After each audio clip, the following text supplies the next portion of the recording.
Let's start the discussion on the orbits of satellite. For this, we will consider a satellite which is moving with a uniform circular motion on the path of a radius about the earth. Let's say this is earth which having radius RE. So this is earth, this is center of a earth, and this satellite is moving with a uniform circular motion on the path whose radius is r about the from the center of this earth. So this is radius of earth and this is the radius of a path of a orbit of satellite from the center of the earth. So the distance of a satellite from the surface of earth is r minus re. So r minus re represents the distance of a satellite above the surface of the earth. Now here the word is coming uniform circular motion. So before going to uniform circular motion, let's discuss the meaning of circular motion. Circular motion is the motion of an object along circumference of a circle, or it is called as a rotation along a circular path. That is nothing but the circular motion, that is motion of an object along the circumference of a circle. Since body is performing or describing the circular motion, the distance, this distance, that is distance from the axis of rotation, that is from this point is known as, so suppose this is axis, so from this axis of rotation, this distance of a object will remain constant at all the time since it is circular motion. So this is all about circular motion. Now what is uniform circular motion? Uniform circular motion is a motion of a body which is traveling a circular path and that speed of a body is constant. Means body is moving with a circular path at constant speed, and even though speed of body is constant, velocity is not constant, because here continuously the direction of velocity is changing. Since velocity is vector quantity, this direction, this vector represent the direction. So now suppose object is here, now it is changing its position over here. So here the direction of velocity will be in this way. So continuously the direction of velocity is changing, due to this the direction of the change of velocity, there is the change in the this change in the velocity, that is due to change in the direction of velocity, there is change of velocity even though object is moving with a constant speed in a circular path. So this changing velocity indicate the presence of centripetal acceleration which is constant, which is of constant magnitude, and this acceleration is directed towards the axis of rotation or towards the center. So direction of the acceleration due to this continuously changing velocity, that acceleration is specially called as centripetal acceleration because it is directed towards the axis of rotation and it is constant in the magnitude, and this acceleration is produced due to the particular type of force which is known as centripetal force. This centripetal force is of constant magnitude and it is also directed towards the axis of rotation, and this centripetal force is given by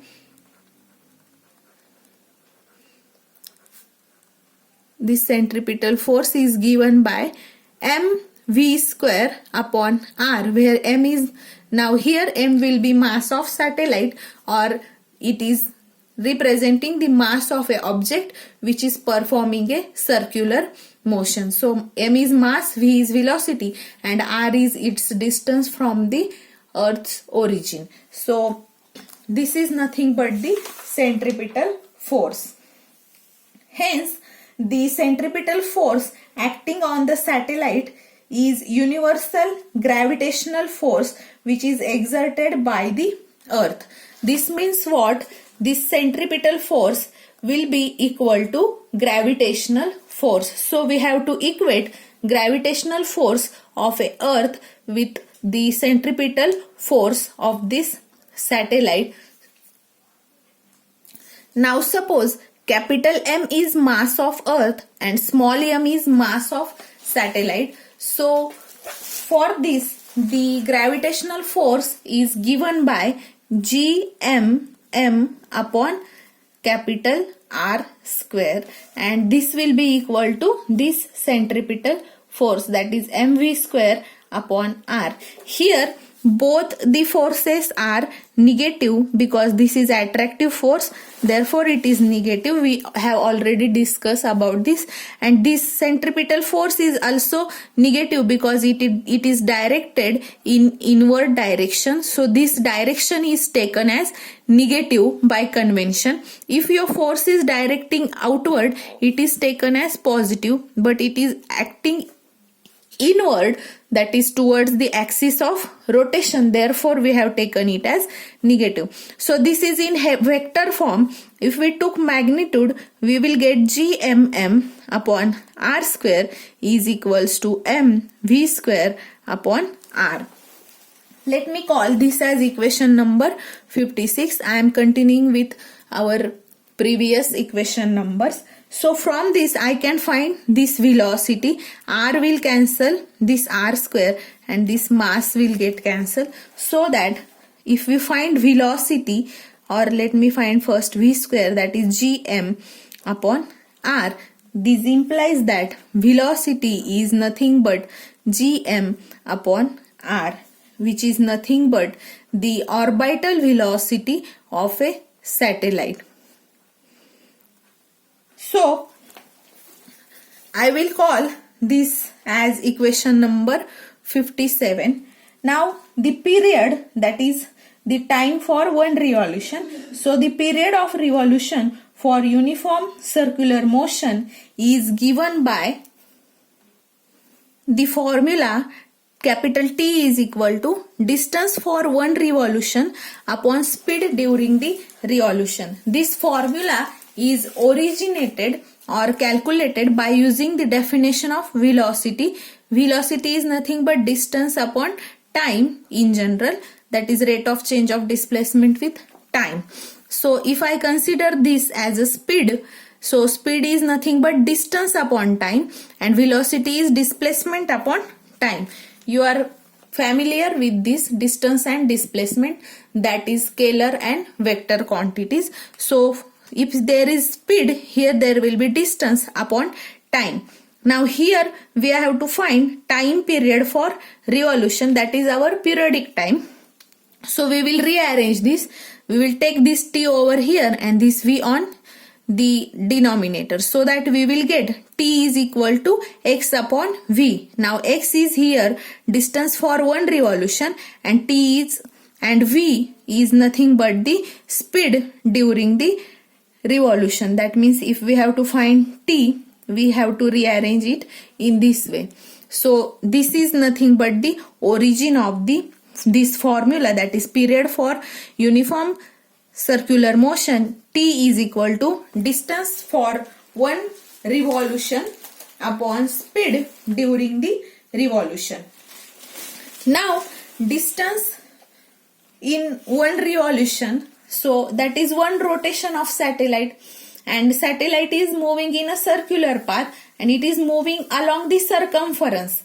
Means in one rotation, suppose this is initial position, so in one rotation satellite will move along a circumference of a circle. So what will be the distance? Distance is nothing but the circumference of this circular orbit. And what is formula for circumference? That is 2 pi and r, that is radius of orbit. So this is circumference. Upon speed, we are going to take this velocity.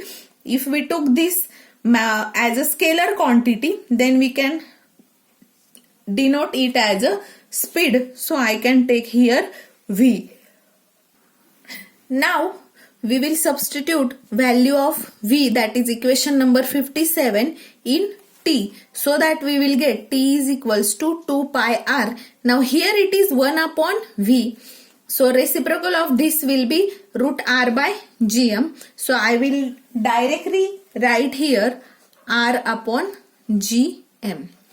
Now here if I took this r inside the root, what we will get? 2 pi inside this r will go inside the root and it will become r square into this r, that is r cube upon gm, and its root, that is power, I am writing as raised to 1 by 2. Now if we square this equation, we will get t square is equals to 4 pi square r cube upon capital G into m. So this is nothing but the period of a revolution for the satellite. So let me call this as equation number 59, which represent the period. Now if you observe this period of a revolution is directly proportional to the cube of the radius, right? So I can write here t square is directly proportional to r cube. So this is in agreement with our Kepler's third law.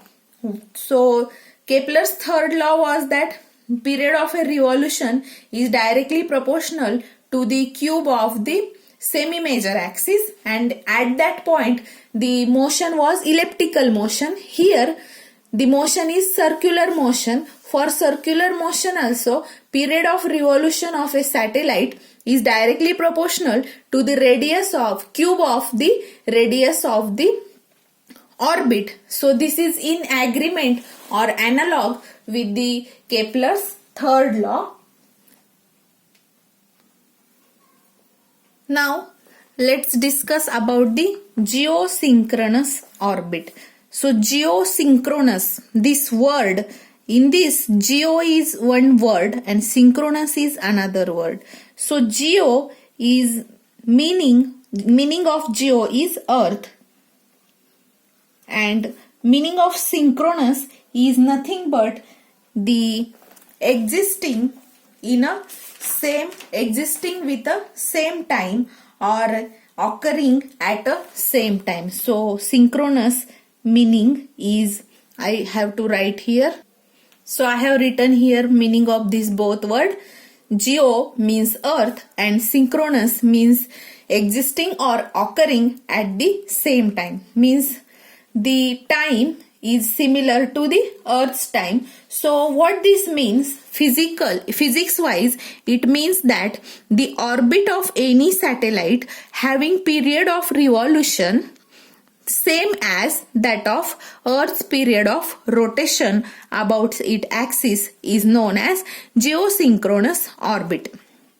Means orbit of any satellite which having period equal to period of the earth, that is period of revolution or period of rotation of satellite's orbit.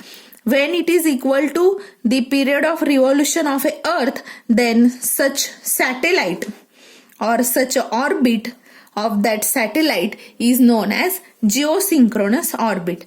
Therefore, any such orbit will have the period equal to the period of the earth, and period of the earth is 24 hours. In 24 hours, earth complete its one rotation around its axis, its own axis. So this is nothing but the geosynchronous orbit.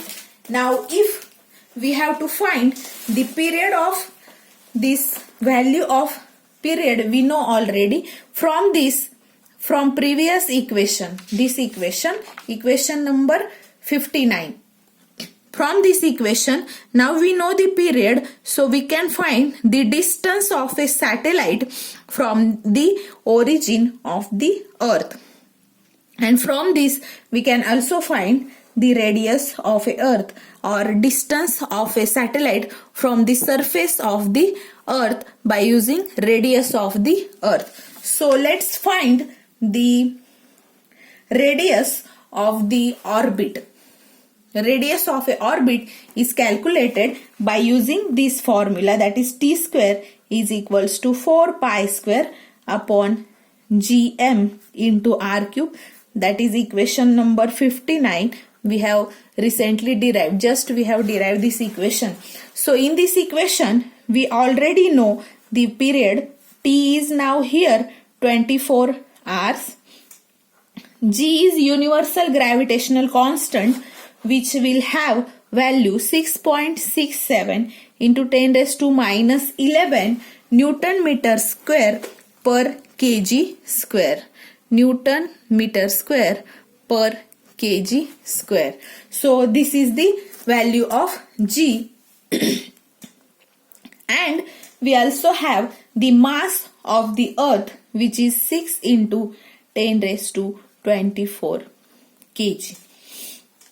Now, if we substitute all this value in this equation by rearranging in this equation in this way, such a way that we can find r cube as t square gm upon 4 pi square. And by finding cube root of this quantity, that is t square gm upon 4 pi square.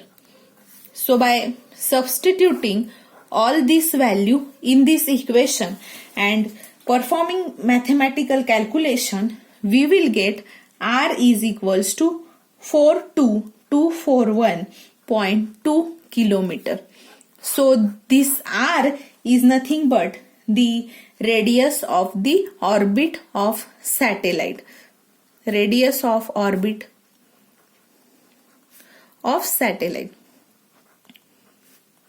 When your satellite's orbit is geosynchronous orbit, then you can estimate the radius of a orbit of the satellite.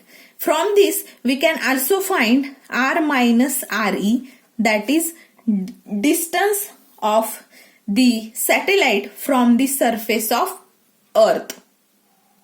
For this, we should know the radius of earth, and it is a constant value.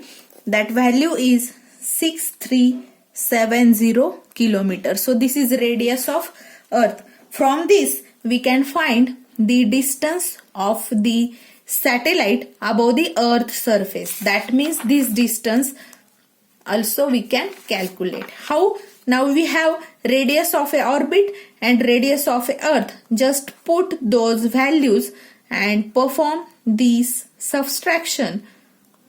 So by performing this subtraction, you will get this distance, r minus re, that is distance of a satellite above the earth surface. So this subtraction comes to be 35,871.2 kilometer. So this is the distance of the satellite which is having geosynchronous orbit. Now since orbit is geosynchronous, it can have any orientation with respect to the Earth's equator. Now there is one more concept, another concept, that is geostationary orbit. Now geo means earth and stationary means steady. So you know meaning of stationary.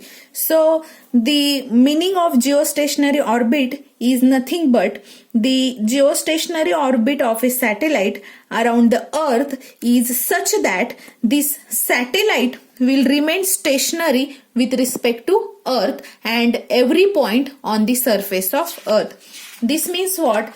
See, if your orbit is geostationary, means if this orbit is geostationary orbit, then the satellite will remain stationary with respect to Earth, means you will feel that this satellite is steady or stationary with respect to the Earth and with respect to each and every point on the surface of Earth if this orbit is geostationary orbit. Now for this geostationary orbit, there are 3 requirements. So let's see what are those requirements. So what are those requirements for geostationary orbit? The first requirement is that orbit must be geosynchronous. And just we discuss what is geosynchronous orbit. If orbit is geosynchronous, then it will have period equal to the period of the Earth, that is 24 hours. If your orbit is geostationary, then it must be geosynchronous. Second, it should be in a circular way. And third requirement is it should stay over the geographical equator of the Earth at height of 35,871 kilometers. That means this much of height. That is, satellite should be at this much height above the Earth surface, that is geographical equator of the Earth. So these are 3 requirements for geostationary orbit. So this is all about geosynchronous and geostationary orbit as well as orbits of the artificial satellite. And end of this lecture.